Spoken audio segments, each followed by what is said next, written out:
Students, आज हम continue कर रहे हैं अपनी एक्सरसाइज 6.5 को। जो पिछला लेक्चर था उसमें हमने क्वेश्चन नंबर 8 तक कंप्लीट कर लिए थे। आज हम क्वेश्चन नंबर 9 से स्टार्ट कर रहे हैं। तो 9th क्वेश्चन में आपको क्या दिया गया है, कहता है कि ladder 10 metre long reaches a window 8 metre above the ground. तो यहाँ जो मैं क्वेश्चन है उसकी हेल्प से फिगर आपको बना रहा हूँ, साथ साथ क्वेश्चन आपके पास ऑलरेडी हो गई, नहीं भी हो तो भी आप जरा सुने ध्यान से। यहाँ कहता है कि एक लैडर है जो कि 10 मीटर लंबी है और एक 8 मीटर ऊंची विंडो तक वो पहुंच रही है। तो हम क्या करते हैं, यहाँ पर क्वेश्चन नंबर 9 में आपके पास फिगर है, एक लैडर 8 मीटर ऊंची विंडो तक पहुंच रही है। लैडर हमने यहाँ पर खड़ी कर दी। अब लैडर की जो लेंथ है वो भी आपको दी हुई है यहाँ पर, कितनी, 10 मीटर। अब आपसे पूछ क्या रहा है यहाँ पर, find the distance of the foot of the ladder from the base of the wall. अब लैडर का फुट कहाँ होगा, फुट तो भाई नीचे ही होगा ना उसका, तो फुट यहाँ पर ये हो गया। और बेस ऑफ वॉल भी ऑब्वियसली नीचे ही होगा, ये हो गया बेस ऑफ वॉल। तो इन दोनों के बीच का डिस्टेंस फाइंड करना है। अब ये डिस्टेंस निकालना कोई मुश्किल है, ये तो आप 6th-7th क्लास से निकालते आ रहे हो कि ट्राइंगल, राइट एंगल ट्राइंगल की दो साइड आपको दी हुई है, तीसरी साइड आपको निकालनी है। अच्छा, यहाँ पर राइट एंगल तो दिया नहीं है, तो यहाँ पर हम कैसे कह रहे हैं कि भाई ये राइट एंगल है। जो वॉल होती है वो नॉर्मली क्या होती है, 90 डिग्री के एंगल पर ही खड़ी होती है ना। तो वहाँ पर ये चीज़ें अंडरस्टूड है इस तरह के क्वेश्चन में। वो आपको बताएगा ना कि वॉल जो है वो 90 डिग्री पे एंगल पर, वॉल तो होती है, ठीक है। कोई कोई एक्सेप्शन हो सकता है कि भाई जैसे लीनिंग टावर पीस है उसकी वॉल जो है टेढ़ी है, वो एक अलग बात है, लेकिन नॉर्मली जो है वॉल 90 डिग्री पर होती है। तो ये चीज़ें आपको वो क्वेश्चन में बताएगा नहीं। तो अब यहाँ से आप इसको एक्स एज्यूम कर लें। अब यहाँ पाइथागोरस लगानी है। पाइथागोरस में क्या होता है, हाइपोटेन्यूज का स्क्वायर इक्वल्स टू बेस का स्क्वायर प्लस परपेंडिकुलर का स्क्वायर। तो हाइपोटेन्यूज आपको दी हुई है 10, बेस आपके पास x है, परपेंडिकुलर 8 है। तो इसको सिंप्लीफाई करो, सिंप्लीफाई करके आपके पास यहाँ आ गया 100 equals to x square plus में 64। अब 64 को क्या करना है, आपको इधर लाके माइनस करना है, माइनस करके आ जाएगा 36 इक्वल्स टू एक्स स्क्वायर। तो एक्स की वैल्यू लेनी है आपको 6। प्लस माइनस नहीं लेनी यहाँ पर, क्यों नहीं लेनी, क्योंकि यहाँ पर आप लेंथ निकाल रहे हो, लेंथ नेगेटिव नहीं होती, इसका मतलब x की वैल्यू आपकी आ गई 6 मीटर। तो क्वेश्चन नंबर 10 पे चलते हैं। क्वेश्चन नंबर 10 में आपको क्या दिया हुआ है, क्वेश्चन नंबर 10 में ये कहता है कि एक गाय का मतलब ये काऊ वाली गाय नहीं है, गाय का मतलब GUY, गाय। एक guy wire attach to a vertical pole of height 18 metre. एक वर्टिकल पोल है जिसकी हाइट आपको 18 मीटर दे रखी है।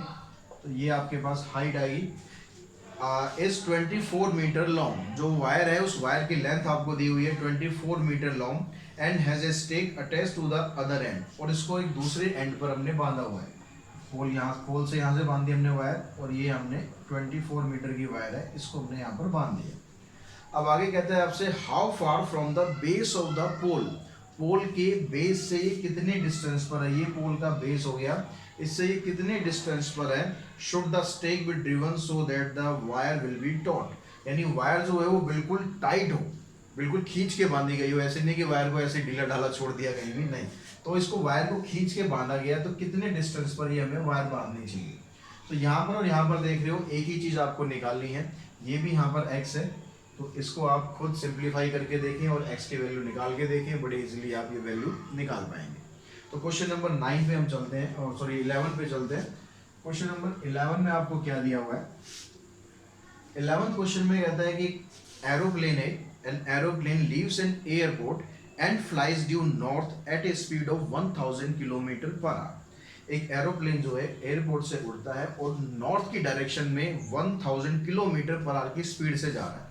तो हम मान लेते हैं कि भाई हमारा एयरपोर्ट इधर है, और नॉर्थ की डायरेक्शन अगर हम पेपर पे लेते हैं तो किधर लेते हैं, नॉर्थ ऊपर की साइड ले लेते हैं। तो नॉर्थ की डायरेक्शन में यहाँ से एरोप्लेन जा रहा है, यहाँ हमारा पहुँच गया एरोप्लेन। इसकी जो स्पीड है आपको वो दे रखी है 1000 किलोमीटर पर आवर।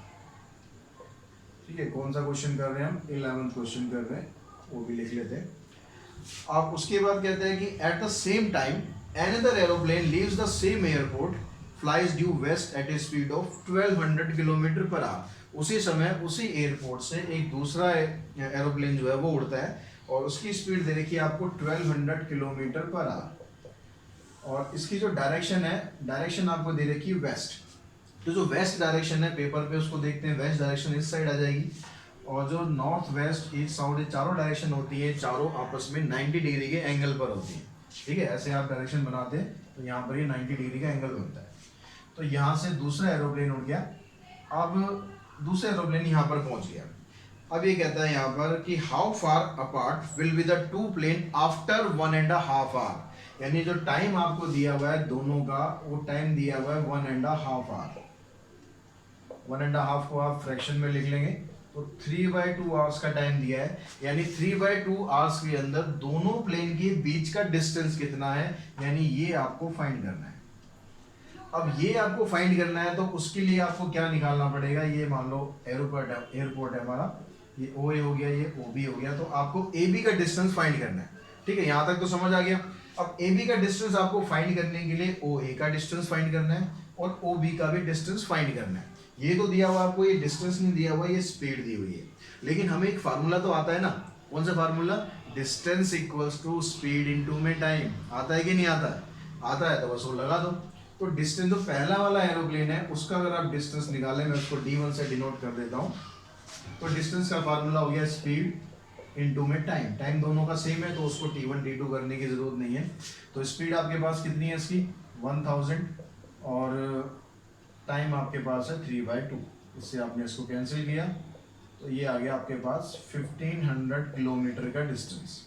अब दूसरा डिस्टेंस निकालते हैं, दूसरा एरोप्लेन कितना जा रहा है भाई, इसकी जो स्पीड है s2 होगी, टाइम इसका सेम है, तो 1200 इंटू में 3/2, इसको हमने इससे कैंसिल किया तो ये आ गया 1800 किलोमीटर। दोनों का डिस्टेंस निकल गया। ये हमारा d1 था, यहाँ मार्क कर दो बेशक, यहाँ पर d2 है। अब पाइथागोरस लगा देते हैं क्योंकि ये दो साइड आपके पास आ गई, तीसरी साइड ये है ही, और 90 डिग्री का एंगल होता ही है क्योंकि डायरेक्शन से। तो यहाँ पर आप पाइथागोरस लगाएंगे तो उससे क्या बनेगा, तो ए बी का स्क्वायर है वो d1 का स्क्वायर प्लस d2 का स्क्वायर के बराबर हो गया। अब d1 का स्क्वायर कितना है, d1 है आपके पास 1500, इसका स्क्वायर करो, d2 हो गया 1800, इसका स्क्वायर करो। अब इनका स्क्वायर करेंगे तो आ जाएगा 225 और 2 जीरो की जगह होगी 4 जीरो, क्योंकि स्क्वायर करेंगे तो 2 जीरो को 2 जीरो से और मल्टीप्लाई करना पड़ेगा। 18 का स्क्वायर करेंगे आप, ये आ जाएगा 324, फिर यहाँ पर भी ये आ गया। इन दोनों को आप ऐड कर दो, 4 + 5 9 हो गया, 2 2 4 3 और 2 5, ये आ गया। अब ये आया हमारे पास ए बी का स्क्वायर। हमें क्या फाइंड करना है, हमें ए बी की वैल्यू फाइंड करनी है। तो ए बी की वैल्यू फाइंड करने के लिए क्या करना पड़ेगा आपको, इसका स्क्वायर रूट कर देना है।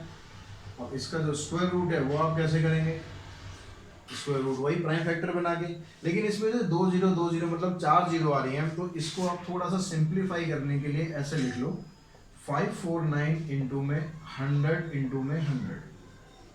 ठीक है, क्योंकि इससे क्या हो गया, 100 का पेयर तो आपका बन गया ना, स्क्वायर रूट करने तो हमें पेयर बनाने। अब रहेगा आपके पास 549, तो 549 का पेयर बनाने के लिए आप इसका एलसीएम निकाल लो। 3 से आप इसको डिवाइड करोगे तो 18 पे गया, फिर 3 से करोगे तो ये आ गया।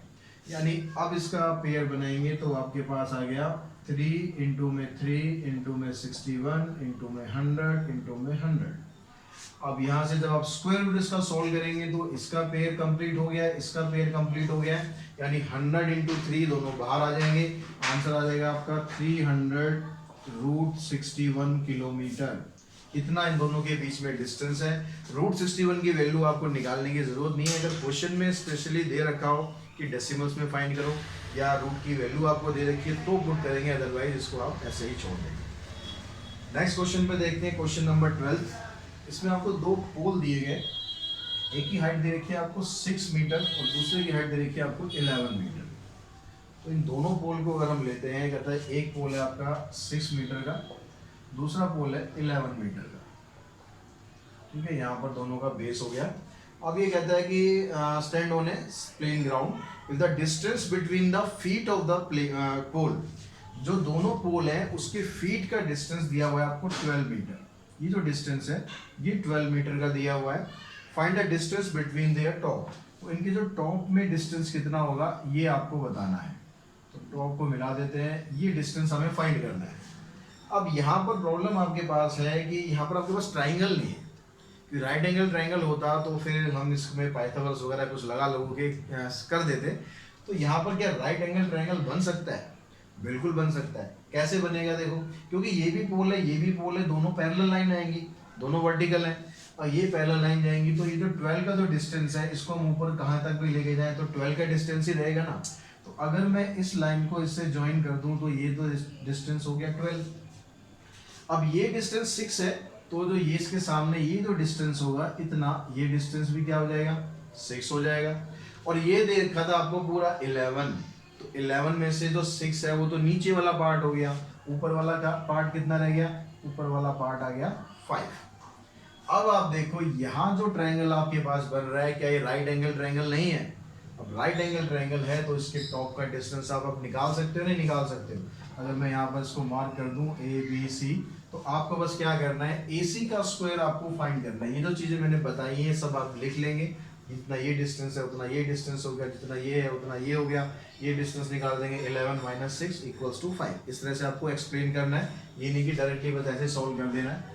अब ए सी का स्क्वायर निकालेंगे तो आप क्या आ जाएगा 12 का स्क्वायर प्लस में 5 का स्क्वायर। 12 का स्क्वायर आपको याद हो गई, याद नहीं है तो इसको याद कर ले। स्क्वायर्स कम से कम 30 तक तो एटलीस्ट आपको याद होने चाहिए। तो इनको आप ऐड करेंगे 169 का स्क्वायर रूट करेंगे, कितना आ जाएगा 13, यानी जो इनका टॉप है उसके बीच में 13 मीटर का डिस्टेंस है। तो यहाँ तक तो आपको अच्छी तरह समझ में आ गया होगा। और कुछ और क्वेश्चंस इसके रहते हैं, वो क्वेश्चन हम कर लेते हैं यहाँ पर। क्वेश्चन नंबर 13 की हम बात करें, 12 हमने अभी कर लिया, क्वेश्चन नंबर 13 को आप देखें। तो 13 क्वेश्चन में कह रहा है कि D and E are point on the side C A and C B respectively of a triangle A B C right angle at C. यानी एक आपके पास राइट एंगल ट्राइंगल है जो कि सी पर राइट एंगल है। तो क्या करते हैं, यहाँ पर एक राइट एंगल ट्राइंगल बना लेते हैं। सी पे ये राइट एंगल है, ये ए हो गया और ये बी हो गया। तो जो पॉइंट आपको दे रखे थे डी पॉइंट दे रखा आपको सी ए पर, तो सी ए पर एक पॉइंट आपने यहाँ पर ले लिया डी, और ई पॉइंट आपको दे रखा है यहाँ पर सी बी पर। यहाँ पर पॉइंट आ गया आपके पास ई। ठीक है, यहाँ तक आपको फिगर समझ में आ गई। अभी कह रहा है कि प्रूव कीजिए, टू प्रूव क्या करना है हमें, A E square plus B D square equals to A B square plus में डी ई स्क्वायर। ये आपको यहाँ पर प्रूव करना है। ठीक है, समझ में आ गई बात। ये राइट एंगल ट्रायंगल है, ये गिवन में आप लिख लेंगे कि राइट एंगल ट्रायंगल है, उसमें एंगल सी 90 डिग्री है। ये सब चीज़ आप यहाँ पर गिवन में लिख सकते हैं। एंगल सी जो है यहाँ पर 90 डिग्री है, डी पॉइंट ए सी पर है, ई पॉइंट बी सी पर है। अब यहाँ से जो आपको ये प्रूव करना है, इसको प्रूव करने के लिए आप देखो आपको क्या करना है। बहुत सिंपल तरीके से आपको बता रहा हूँ, ज़्यादा इसमें कॉम्प्लिकेटेड कुछ नहीं करना। हमें क्या करना है, पहले चाहिए हमें ए ई का स्क्वायर। तो ए का स्क्वायर करने के लिए आप पहले इसको ज्वाइन कर लें। एक एक करके हम ज्वाइन करते चलेंगे, जिसकी जरूरत है वो सब चीजें आप कंस्ट्रक्शन में लिख देना, आप पहले लिख लो या बाद में लिख लो, कुछ फर्क नहीं पड़ता। यहाँ पर आपने करा ज्वाइन ए ई। अब ए को ज्वाइन करते ही आपके पास जो राइट एंगल ट्रायंगल है, एक ये बन गया ए ई सी। अब इस राइट एंगल ट्रायंगल में अगर आप पाइथागोरस लगाते हैं इन ट्रायंगल ए ई सी, तो यहाँ पर आप पाइथागोरस लगाएंगे तो क्या बन गया, A E square equals to A C square plus में ई सी स्क्वायर। ये आपके पास आ गई कंडीशन फर्स्ट। अब उसके बाद आगे क्या कहता है, बी डी स्क्वायर चाहिए। अब बी डी स्क्वायर कहाँ से आएगा, जब आप इसको ज्वाइन करेंगे। इसको ज्वाइन कर दिया आपने, तो यहाँ पर मैं लिख रहा हूँ ज्वाइन बी डी। एक बार आप समझ जाए तो फिर आप स्टार्टिंग में बेशक लिख देना, कोई दिक्कत नहीं। अब हमने ट्राइंगल लिया बी डी सी। जब आप बी डी सी ट्राइंगल लेंगे तो आपके पास हाइपोटेन्यूज बन गया बी डी, तो यहाँ पर आ गया B D square equals to B C square plus में सी डी स्क्वायर। ये बन गया आपके पास सेकेंड। अब उसके बाद क्या है यहाँ पर ए बी स्क्वायर। अब ए बी स्क्वायर तो ऑलरेडी आपके पास राइट एंगल ट्राइंगल था, सीधा उसके लिए आपको कुछ ज्वाइन नहीं करना। आप ट्राइंगल लो ए बी सी, यहाँ पाइथागोरस लगा दो। देखो ए बी का square equals to A C का स्क्वायर प्लस में बी सी का स्क्वायर। ये बन गया आपके पास थर्ड। फिर आगे क्या कह रहा है, डी ई स्क्वायर। डी के लिए आपको ज्वाइन करना है डी को और ई को, और इसको आपने ज्वाइन किया तो कौन सा ट्राइंगल बन गया यहाँ पर, ट्राइंगल आपका बन गया यहाँ पर डी ई सी। एक छोटा सा जो ट्राइंगल बना है ये वाला ट्राइंगल। अब इसमें पाइथागोरस लगाओगे तो हाइपोटेन्यूज बन गया आपका डी ई। तो यहाँ पर रिजल्ट आ गया D E square equals to D C square plus में ई सी स्क्वायर। जैसे मर्जी लिख लो। तो चारों जो रिजल्ट आपको यहाँ चाहिए थे वो चारों हमने यहाँ निकाल लिए। अब आपको क्या करना है, जो लेफ्ट हैंड साइड में दिया है ए ई प्लस बी डी, उसको आप ऐड कर दो, उससे आपका रिजल्ट आ जाएगा। ए स्क्वायर प्लस में B D square.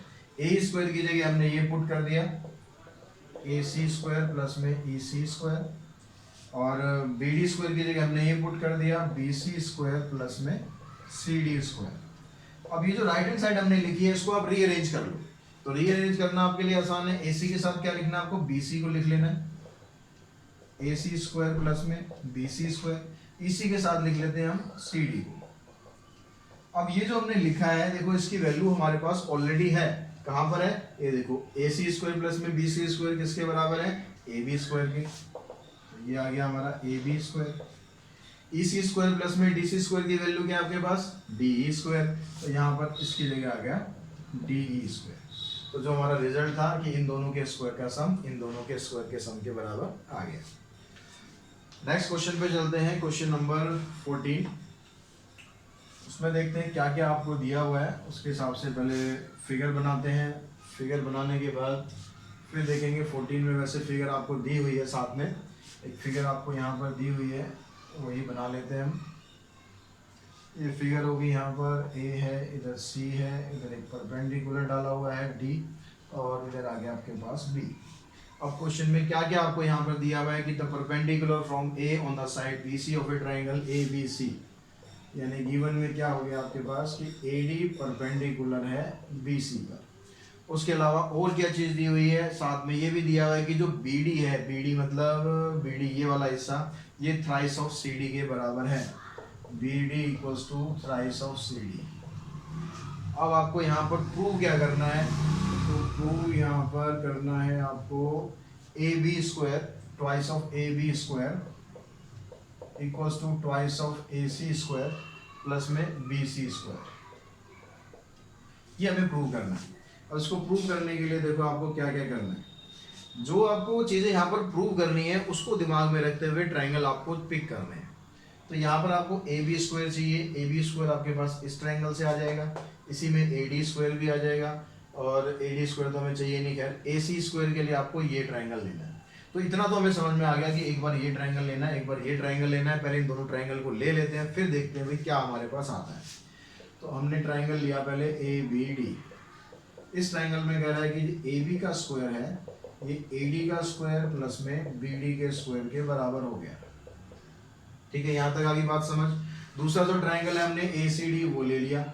In triangle A C D यहाँ पर आपके पास आ गया कि ए सी का square equals to A D का स्क्वायर प्लस में सी डी का स्क्वायर। अब इन दोनों इक्वेशंस में देखो कि आपको क्या चीजें रखनी है और क्या चीजें एलिमिनेट करनी है। सबसे पहले देखो जो कॉमन है इसमें दोनों में, दोनों ट्राइंगल में क्या आ रहा था, ए डी स्क्वायर आ रहा है, इस वाले ट्राइंगल में भी आ रहा है, इसमें भी आ रहा है। तो क्या हमें आंसर में ए डी स्क्वायर की जरूरत है, नहीं है। तो हम क्या करते हैं, पहले इसी को एलिमिनेट करते हैं। सबसे एलिमिनेट आसान जो है, सबसे इसी को एलिमिनेट करना है क्योंकि दोनों में आ रहा है। तो आपको क्या करना है, या तो आप यहाँ से ए डी स्क्वायर की वैल्यू निकाल के यहाँ पुट कर दो, या फिर यहाँ से वैल्यू निकाल के यहाँ पुट कर दो, या फिर आप दोनों को सब्ट्रैक्ट कर दो। तीनों में से कोई सा भी मेथड आप लगाओ। अगर हम देखो इसमें से सब्ट्रैक्ट करेंगे, अगर मैं सब्ट्रैक्ट वाला ये ऑप्शन चूज करूँ, सब्ट्रैक्ट सेकंड फ्रॉम फर्स्ट, तो क्या होगा यहाँ पर A B square minus A C square. जब ए डी स्क्वायर में से मैं ए डी स्क्वायर सब्ट्रैक्ट करूंगा तो वो तो खत्म हो गया, तो इधर क्या रह गया, B D square minus C D square. अब ये इक्वेशन आपके पास आ गई। अब इसमें भी और समझो क्या रखना है आपको, ए बी स्क्वायर आपको क्वेश्चन में यूज करना है, उसको रहने दो। ए सी स्क्वायर भी क्वेश्चन में यूज करना है, उसको भी रहने दो। बी डी और सी डी आपको क्वेश्चन में नहीं चाहिए। तो हमें क्या करें, एक तो रिलेशन आपको ये दिया हुआ है B D equal to thrice of C D, एक तो आप इसको यूज करो पहले। तो इस बी डी की जगह आप थ्राइस ऑफ सी डी रख दो। तो यहाँ पर ये क्या हो गया, 3 का स्क्वायर करेंगे 9 C D square minus C D square, ये आ गया आपके पास 8 सी डी स्क्वायर। यानी इन दोनों का जो डिफरेंस है वो 8 सी डी स्क्वायर के बराबर आ गया। लेकिन भाई हमें सी डी भी नहीं चाहिए, ना हमें कैसेट चाहिए, आजकल पेन ड्राइव का जमाना है, हमें पेन ड्राइव चाहिए, हमें सीडी नहीं चाहिए। तो इस सीडी को हटाने के लिए हमें देखो क्या करना है, सीडी को हटाने के लिए आप वापस इसी पर जाएंगे, क्योंकि हमें सीडी को हटाकर वहां पर लाना क्या है। अभी हमारे पास बीसी मिसिंग है, ए बी हमारे पास है, ए सी हमारे पास है, इनकी चिंता छोड़ दो, हमें बीसी को लेकर आना है। और बीसी को लाने के लिए ही ये पॉइंट आपको डीज के ऊपर दिया हुआ है, बीसी के ऊपर। तो जो आपको यहाँ पर गिवन है उसका आप यूज करें। इसको मैं अभी थर्ड इक्वेशन बना के छोड़ रहा हूँ। यहाँ पर आप दिखाएं कि B D equals to thrice of C D, ये गिवन है। अब मेरे को यहाँ पर क्या करना है, मेरे को सी डी को बी सी में लेकर आना है। तो सी डी और बी सी में रिलेशन बनाना है, तो यहाँ पर जो बी डी है उसको भी खत्म करना है, बीडी को खत्म करना है। बीडी को फूक फूक के खत्म नहीं करना है, बीडी को यहाँ पर खत्म करना है। वो वाली बीडी की बात नहीं कर रहा हूँ। बीडी की जगह आप यहाँ पर क्या लिखेंगे, B C minus C D equals to thrice of C D. ठीक है, अब क्या रिलेशन बन गया, बीसी और सीडी में रिलेशन बनने वाला है। ये माइनस सीडी को आप उधर लेके जाओगे तो बीसी आ गया यहाँ पर 4 टाइम्स ऑफ सीडी, मतलब यहाँ से आप सीडी की वैल्यू निकालेंगे तो आ जाएगा 1/4 बीसी। तो ये हमारा काम हो गया। अब वापस हम अपनी इक्वेशन पर आते हैं जहां से हमने उसे छोड़ा था। क्या था यहाँ पर, लेफ्ट हैंड साइड में था A B square minus A C square equals to 8 CD square. CD की जगह मैं क्या लिखने वाला हूँ, 1/4 BC का स्क्वायर, क्योंकि स्क्वायर आपको CD का करना है, 8 का नहीं करना है। 8 हमने बाहर लिया और CD की जगह 1/4 BC स्क्वायर आ गया। अब जो आपको प्रूव करना है वो सारी टर्म्स आपके पास हैं, बस अब क्या करना है, इसको सिंप्लीफाई करना है, आंसर आपका आने वाला है। तो यहाँ पर देखो सिंप्लीफाई कर दो इसे, तो 8 इसका स्क्वायर करेंगे 1/16 BC स्क्वायर। 8 से इसको कैंसिल किया, इसको क्रॉस मल्टीप्लाई करेंगे तो twice of A B square minus twice of A C square equals to B C square. अभी जो twice of A C square है इसको आप इस साइड ले जाओ, जो आपका रिजल्ट उसने बोला है वो रिजल्ट आपका तैयार हो गया। और आप मजे करो, 4 नंबर का क्वेश्चन है, 4 नंबर अपनी पॉकेट में डालो। ठीक है, अब नेक्स्ट क्वेश्चन पे चलते हैं हम, क्वेश्चन नंबर 14 तो हमने अभी कर लिया। क्वेश्चन नंबर 15 क्वेश्चन भी लगभग हमें इसी पैटर्न पर ही लेके चलना है। आपको ये क्वेश्चन समझ में आ गया तो उसको भी समझने में आपको दिक्कत नहीं होगी। क्वेश्चन नंबर 15 की बात हम कर रहे हैं, तो इसमें आपको क्या दिया हुआ है कि in an equilateral triangle A B C, equilateral triangle आपके पास एक ए बी सी बना लिया जी हमने इक्विलेटरल ट्राइंगल। अब उसके बाद यहाँ पर क्या देता है कि D is a point on side B C such that B D equal to 1/3 of B C. B D आपके पास एक यहाँ पर पॉइंट है और बी डी की वैल्यू इस पूरे की 1/3 है। तो क्या आपके पास है, A B C is an equilateral triangle, ये आपको दिया हुआ है, और B D equals to 1/3 of B C. Prove आपको क्या करना है, प्रूव करना है 9AD square equals to 9AD square equals to 7AB square. अब देखिए यहाँ पर AD स्क्वायर चाहिए तो AD को तो ज्वाइन कर ही लेते हैं। अब लेकिन AD स्क्वायर या AB स्क्वायर लाने के लिए यहाँ पर कुछ 90 डिग्री का एंगल हमारे पास नहीं है, तो यहाँ पर आपको एक कंस्ट्रक्शन की जरूरत और पड़ेगी।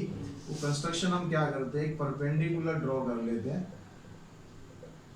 Draw AE perpendicular on BC। ठीक है, यहाँ से हमने एक परपेंडिकुलर ड्रॉ कर लिया ताकि हम पाइथागोरस यहाँ पर लगा सकें। अब पाइथागोरस लगानी है आपको कहाँ पर है, जो आपको प्रूव करना है, फिर आप वहां पर देखेंगे। जो भी क्वेश्चन प्रूव करने होते हैं हमेशा जो प्रूफ पे आपकी नजर रहनी चाहिए, आपको चाहिए क्या। यहाँ पर कहता है AD और AB चाहिए, तो AD तो आएगा आपके पास जब आप ये ट्राइंगल लोगे ADE। तो पहले हम ये ट्राइंगल लेते हैं, इन ट्राइंगल ADE। इस ट्राइंगल में पाइथागोरस लगाएंगे तो क्या बन जाएगा, AD square equals to AE square plus में DE स्क्वायर। ये फर्स्ट इक्वेशन आ गई। फिर चाहिए आपको AB स्क्वायर। AB स्क्वायर के लिए आप ट्राइंगल लेंगे ये ABE, इन ट्राइंगल ABE। यहां पर अगर आप पाइथागोरस लगाते हैं, यहां पर पाइथागोरस लगाएंगे तो क्या बनेगा, AB square equals to AE square plus में BE स्क्वायर। अब यहाँ पर भी देखो पिछले वाले क्वेश्चन की तरह एक टर्म यहाँ पर ऐसी है जो दोनों में कॉमन है, कौन सी, AE स्क्वायर। अब क्या इसका आंसर में यूज है, आंसर में तो AE कहीं नहीं है, तो फिर हम यहाँ पर वही काम करते हैं, AE को एलिमिनेट करते हैं, इसको खत्म करते हैं। खत्म करने के लिए फिर हम वही मेथड यूज कर लेते हैं, सब्ट्रैक्ट कर देते हैं, सब्ट्रैक्ट सेकंड फ्रॉम फर्स्ट। तो AD square minus AB square, ये आ गया, AE स्क्वायर कैंसिल हो गया, इधर से रह गया DE square minus BE square. अब आपको देखो प्रूफ में क्या चाहिए, AD चाहिए आपको, ठीक है, AB चाहिए, ये दोनों आ रहे हैं, इन दोनों को खत्म करना है। इन दोनों को खत्म करके हमें फिर क्वेश्चन को सॉल्व करना है। तो कैसे खत्म करें भाई, DE की वैल्यू देखो, DE को हम ऐसे लिख सकते हैं, B E minus B D लिख सकते हैं। तो पहले इसको लिख लेते हैं, डी को लिख लिया हमने, B E minus B D, इसका होल स्क्वायर हो गया। अभी इस बी स्क्वायर को हम नहीं छेड़ते क्योंकि जब हम इसका स्क्वायर करेंगे तो ये अपने आप खत्म हो जाएगा।